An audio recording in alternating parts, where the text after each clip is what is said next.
Chegar ao UFC é o auge da carreira de muitos lutadores. Receber uma chance ao cinturão depois de algumas vitórias é algo que só os melhores conseguem, e levar o título para casa então é para poucos. São necessários anos de dedicação e esforço para chegar até lá. Então quem culparia alguém por querer lucrar o máximo possível como campeão? Enfrentar uma porrada de lutador e depois ter que ganhar do melhor do mundo só para ter um alvo nas costas já é duro bastante. Então é claro que um campeão tem que ter seus benefícios, inclusive escolher adversários. Mas muitos fãs ficam revoltados quando os detentores de títulos decidem selecionar os oponentes que engordam suas contas bancárias em vez de quem realmente merece. E a lista de hoje é sobre eles. Então já deixa o like e se inscreve no canal. Eu sou o Coutinho da MMA no Ponto e aqui vão 10 vezes que a grana falou mais alto no MMA. Número 10, TJ Dillashaw. TJ Dillashaw protagonizou 2 bailes em cima do então imbatível Renan Barão para ser coroado campeão dos galos do UFC, e muitos fãs achavam que se tratava do início de uma nova era no esporte. O cara só tinha 28 anos de idade e tinha acabado de atropelar um dos melhores peso por peso do mundo,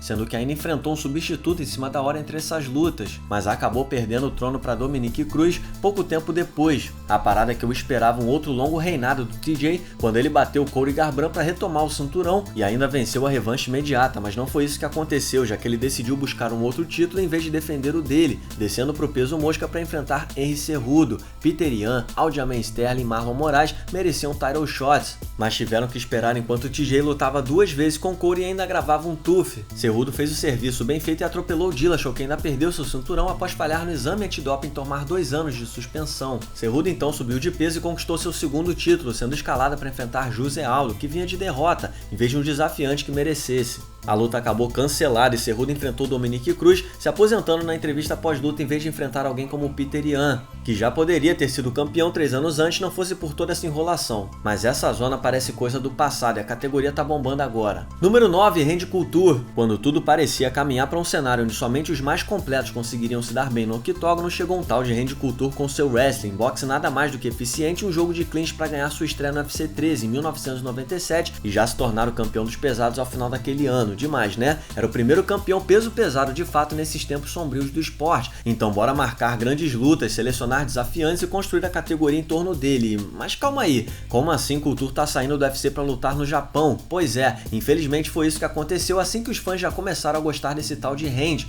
O cara arrumou as malas e foi pro Japão enfrentar alguns de seus melhores lutadores. O Japão era a meca do MMA naquela época e rolava muito mais dinheiro do que nos Estados Unidos. O problema é que ele perdeu para Enzo Inoue no Vale Tudo Japan e depois perdeu de novo no Rings, mas ainda assim deve ter ganhado uma boa grana.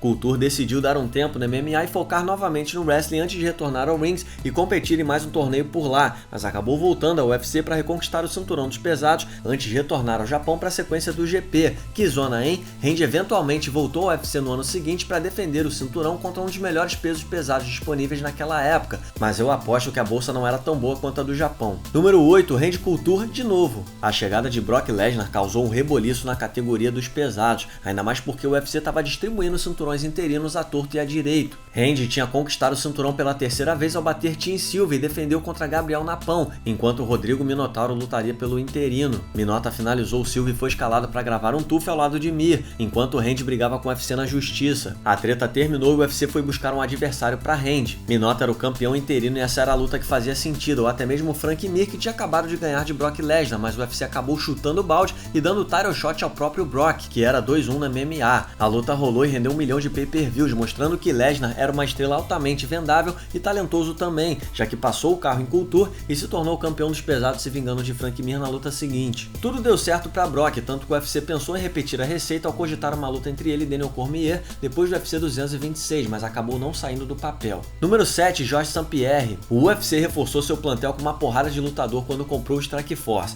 Parecia a noite de Natal para os fãs de MMA, com a chegada de nomes como Alistair Overeem, Dan Henderson, Ronaldo Jacaré, Gilbert Melendez, Luke Rock Rose e tantos outros que abriram as portas para lutas incríveis. Uma das contratações mais especiais foi sem dúvida a do campeão Nick Diaz, cujo estilo empolgante e popularidade sem comparação deixava a galera salivando por uma luta contra Georges St-Pierre no segundo em que ele pisou no UFC. O problema era que GSP estava machucado ou com medo, sei lá, então Nick enfrentou o Carlos Condit pelo cinturão interino e perdeu numa polêmica decisão dos juízes. Pois é, o Nick não era mais o próximo da fila para enfrentar GSP, mas isso não impediu que o UFC marcasse essa luta, afinal o UFC é mais entretenimento do que esporte. GSP ganhou de Condit e depois enfrentou o californiano, enquanto Johnny Hendricks esperava no banco de reservas por uma chance pelo cinturão. Hendricks lutou com Condit na mesma noite do UFC 158, evento que vendeu 1 milhão de pay-per-views e viu GSP vencer na decisão. Essa não foi a primeira e nem a última vez que um lutador ganhou uma chance mesmo vindo de derrota. Número 6, Kamaru Usman. Todo mundo sabia que Kamaru Usman era bom pra caramba quando ele roubou o cinturão de Tyron Woodley, dominando então o campeão como quis, mas ninguém esperava que ele fosse se tornar um monstro que limparia a categoria.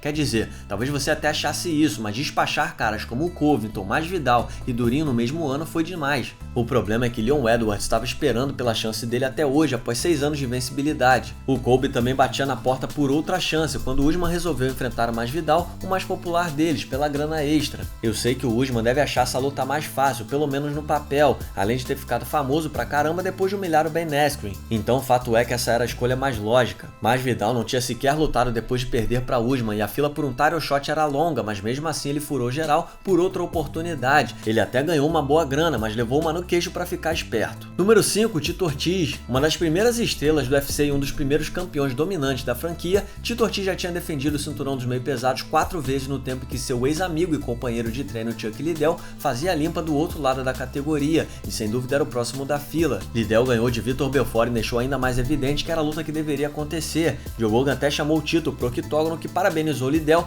mas disse que sua próxima luta não seria contra Liddell, mas sim contra Ken Shamrock, que estava falando poucas e boas dele há um tempo. Pra ser justo, eles se enfrentaram no UFC 40 e foi um dos maiores sucessos de pay-per-view do UFC até então, fazendo o árbitro Big John Macari acreditar que aquela luta poderia ter salvo o UFC durante seus tempos de vacas magras. Liddell também lutou naquele card e venceu no primeiro round, então quer dizer que os dois finalmente se enfrentariam depois disso, né? Pois é, só que não, em vez de fazer a luta acontecer, o Tito começou a renegociar o seu contrato com o UFC e ficou parado por quase 1 ano e meio, tempo em que o UFC criou um cinturão interino para uma luta entre Culture e Liddell. Culture jogou água no chope de todo mundo ao vencer e ainda tirou o cinturão de Ortiz. Liddell e Tito finalmente se enfrentaram no UFC 47, sem título em jogo. A rivalidade entre eles foi sacrificada pela grana da luta de Tito com Shamrock, já que Liddell era quem merecia o title shot desde o começo. Número 4, John Jones. Acreditar em si mesmo pode ser uma arma poderosa na MMA, não só para ter sucesso dentro dos rings e jaulas, mas também para convencer os fãs de que você é capaz de coisas extraordinárias. Lembram quantas previsões ousadas o Conor McGregor tornou realidade ao longo dos anos? O povo acreditava de fato que o cara era diferente. Outro lutador com habilidades semelhantes era Chael Sonnen, que fez um excelente trabalho convencendo todo mundo de que ele era o cara para bater Anderson Silva,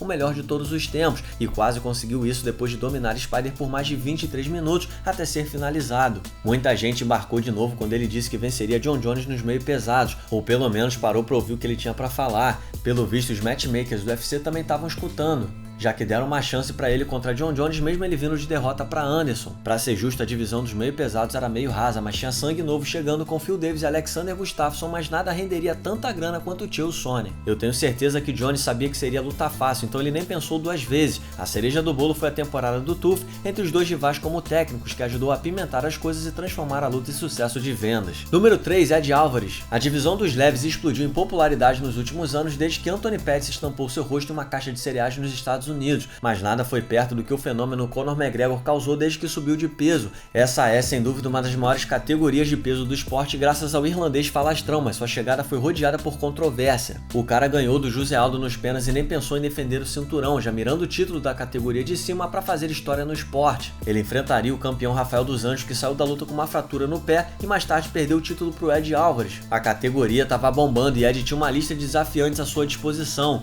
O UFC chegou a marcar uma luta entre ele e Khabib, mas acabou dando lugar a McGregor no UFC 205. Khabib ficou puto assim como Tony Ferguson, mas Ed pensou mesmo era na grana que viria com uma luta com Conor McGregor. O irlandês levou a melhor nocauteando no segundo round, mas o Alvarez foi bem pago pela surra que ele levou. Número 2, Michael Bisping. Essa aqui foi um pouco estranha, eu admito que foi uma surpresa quando Michael Bisping conquistou o título. Eu lembro que todo mundo surtou quando ele nocauteou Luke Rockhold, mas foi uma surpresa ainda maior quando o UFC decidiu colocar Dan Henderson como o próximo da fila pelo cinturão, em vez dos desafiantes que realmente mereciam um title shot, não eram poucos. Eu sei que foi uma grande luta e que a rivalidade entre eles era quente, uma última chance de Henderson pegar o cinturão que nunca teve, então eu entendo todo esse apelo, mas foi injusto demais. Depois disso, o Bisping machucou o joelho e precisou ficar de molho, então o cinturão já ficou parado por um bom tempo. Um ano depois, o Dana White anunciou que ele enfrentaria ninguém menos que Georges St-Pierre, que voltaria da aposentadoria em outra categoria de peso. Tipo, eu sei que é uma luta fantástica, mas não seria com o próximo da fila de novo, né? A luta foi adiada em 2 meses e o Careca chegou a falar que GSP enfrentaria Woodley enquanto o Bisping lutaria com o Whittaker, mas não foi isso que aconteceu. O Whittaker se lesionou e o Dana não curtiu muito a luta de Woodley com Damian Maia, então voltou ao plano original. Bisping e Saint-Pierre fizeram a luta principal do UFC 217, onde 3 campeões perderiam seus cinturões de maneira categórica. Número 1, Conor McGregor. Mas que surpresa, a ascensão de Conor McGregor foi imparável e ficou difícil dizer não pro cara depois que ele nocauteou José Aldo em 13 segundos e mostrou que era uma máquina de fazer dinheiro pro UFC. Focado em repetir os feitos dos tempos de Cage Warriors e se tornar o primeiro campeão duplo da história do UFC, McGregor entrou pra história ao bater Ed Álvares, embora nunca tenha de fato defendido um cinturão na vida. Algo que, sei lá, um campeão deveria fazer. As listas de desafiantes nas categorias peso pena e peso leve eram mais longas do que a ficha corrida de John Jones na usada, mas Conor decidiu mirar em alguém fora do UFC, a maior money fight possível no esporte de combate, o super campeão invicto Floyd Mayweather. É claro que todo mundo ficou pistola, até porque o careca deu a volta ao mundo abanando Conor enquanto promovia seu campeão duplo no boxe. É claro também que ele acabou perdendo os 2 cinturões do UFC, já que preferiu lutar boxe em vez de defender qualquer um dos títulos. Não dá pra culpar o cara, já que ele protagonizou um dos momentos mais icônicos da história mesmo tendo perdido. O Conor nunca tentou defender um cinturão do UFC, já que sempre esteve focado em conquistar algo novo. E aqui vai um salve para o Bailey que escreveu essa lista. Você pode seguir o Bailey no Twitter através do Bailey_Plays. E um salve também para o Max Randall que editou esse vídeo. Você pode seguir o Max no Twitter através do Max_Randall. Muito obrigado por assistir, não se esqueça de deixar o like e se inscrever no canal. Nós temos sempre vídeos semanais por aqui. Deixe também o seu comentário sobre o vídeo logo abaixo e siga-nos nas redes sociais. Muito obrigado mais uma vez e até o próximo vídeo.